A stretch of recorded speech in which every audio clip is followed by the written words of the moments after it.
नमस्कार फ्रेंड्स, मी ॲडव्होकेट संजय गुरव. आज आपण भारतीय न्याय संहिता BNS या कायद्यातील कलम 31 या कलम 31च्या तरतुदी आज आपण सविस्तरपणे समजून घेणार आहोत. हे कलम कशावर भाष्य करते हे जाणून घेणार आहोत.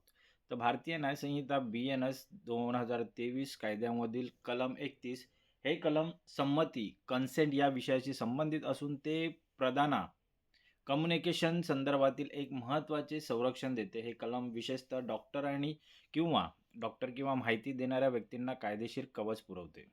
काय म्हटलेलं आहे, हे कलम कशा संबंधित आहे, तर हे कलम 31 हे संमती कन्सेंट या विषयाशी संबंधित असून ते प्रदानाच्या संबंधित म्हणजेच कम्युनिकेशन संदर्भातील एक महत्त्वाचे संरक्षण देते. हे कलम विशेषतः डॉक्टर किंवा माहिती देणाऱ्या व्यक्तींना कायदेशीर कवच पुरवते.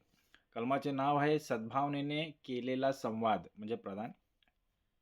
तर हे कलम काय म्हणतंय की सद्भावनेने केलेला कोणताही संवाद म्हणजे माहिती देणे हा गुन्हा मानला जाणार नाही, जरी त्या संवादामुळे ज्या व्यक्तीला ती माहिती दिली आहे तिचे काही नुकसान किंवा हानी झाली तरी. अट अशी आहे की तो संवाद त्या व्यक्तीच्या फायद्यासाठीच केलेला असावा. काय म्हटलेलं आहे, सद्भावनेने केलेला कोणताही संवाद म्हणजे माहिती देणे हा गुन्हा मानला जाणार नाही, जरी त्या संवादामुळे ज्या व्यक्तीला ती माहिती दिली आहे तिचे काही नुकसान किंवा हानी झाली तरी. अट अशी आहे की तो संवाद त्या व्यक्तीच्या फायद्यासाठीच केलेला असावा. मुख्य कलम आणि अटी समजून घेऊया. या कलमात उपकलमे नाही आहेत, परंतु यात दोन मुख्य अटी आहेत. एक आहे सद्भावना आणि दुसरा आहे फायदा. सद्भावना गुड फेथ, माहिती देणाऱ्याचा हेतू शुद्ध असावा आणि त्यांनी ती माहिती पूर्ण काळजी घेऊन दिली असावी. दुसरा आहे फायदा बेनिफिट, तो संवाद संबंधित व्यक्तीच्या हितासाठी किंवा फायद्यासाठीच केलेला असावा. ते ह्या दोन अटी गरजेचे आहेत. आता या कलमाचे सोप्या शब्दात स्पष्टीकरण समजून घेऊया. कधी कधी काय होतं, कधी एखादे सत्य पण धक्कादायक बातमी ऐकल्यामुळे समोरच्या व्यक्तीला मानसिक धक्का बसू शकतो किंवा तिचा मृत्यू होऊ शकतो. काय म्हटलं, कधी एखादी सत्य पण धक्कादायक बातमी ऐकल्यामुळे समोरच्या व्यक्तीला मानसिक धक्का बसू शकतो किंवा तिचा मृत्यू होऊ शकतो. उदाहरणार्थ हृदयविकाराचा झटका. जर ही माहिती देणाऱ्या व्यक्तीने ती माहिती सद्भावनेने आणि त्या व्यक्तीच्या फायद्यासाठी दिली असेल, तर माहिती देणाऱ्याला त्या मृत्यूसाठी किंवा हानीसाठी जबाबदार धरले जात नाही. उदाहरण काय समजून घेऊया. एक्झाम्पल आहे वैद्यकीय उदाहरण. एक डॉक्टर आपल्या रुग्णाला सद्भावनेने सांगतो की तुम्हाला असा आजार आहे की तुम्ही फार काळ जगू शकणार नाही. ह्या ऐकून रुग्णाला इतका मोठा धक्का बसतो की तो त्याचा मृत्यू होतो. इथे डॉक्टर दोषी नाहीत, कारण त्यांनी ही माहिती रुग्णाला त्याचे व्यवहार पूर्ण करण्यासाठी किंवा उपचारांचा निर्णय घेण्यासाठी म्हणजेच फायद्यासाठी दिलेली होती. कौटुंबिक उदाहरण.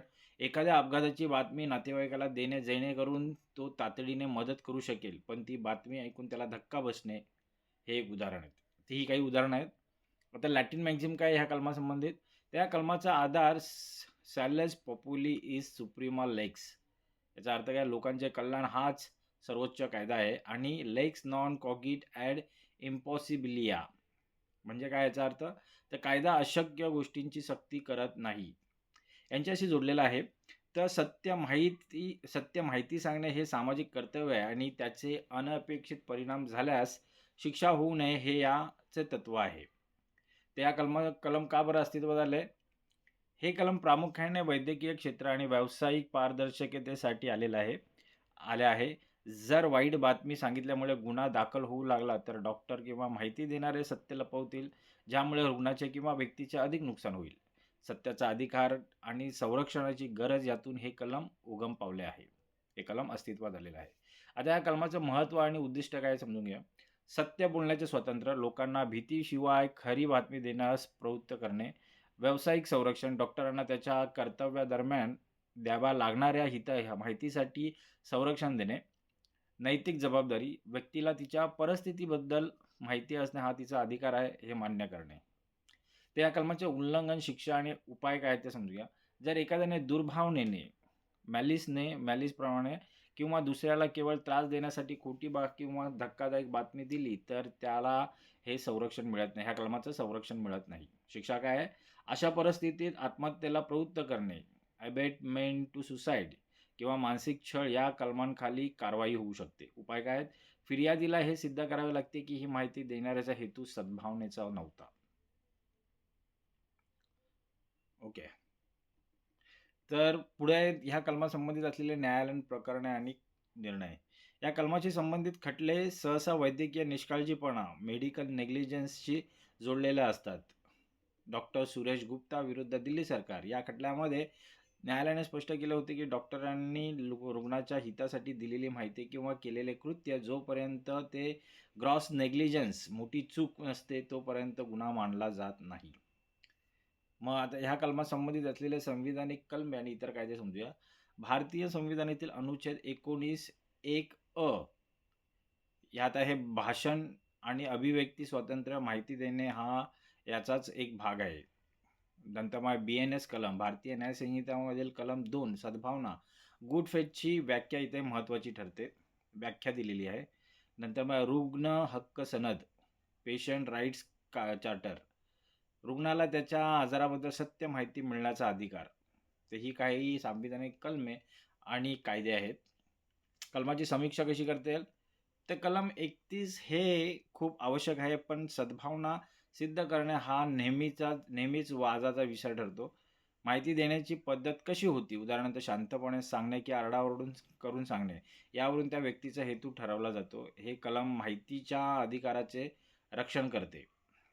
निष्कर्ष काय काढता येईल ह्या कलमाचा? तर भारतीय न्याय संहिता कलम 31 हे स्पष्ट करते की सत्य सांगणे हा काही गुन्हा नाही. जर माहिती देण्याचा उद्देश समोरच्या व्यक्तीला सावध करणे किंवा तिचा फायदा करून देणे हा आहे असेल, तर त्यातून निर्माण होणाऱ्या कोणत्याही अनपेक्षित परिणामांसाठी माहिती देणाऱ्याला कायदा दोषी धरत नाही.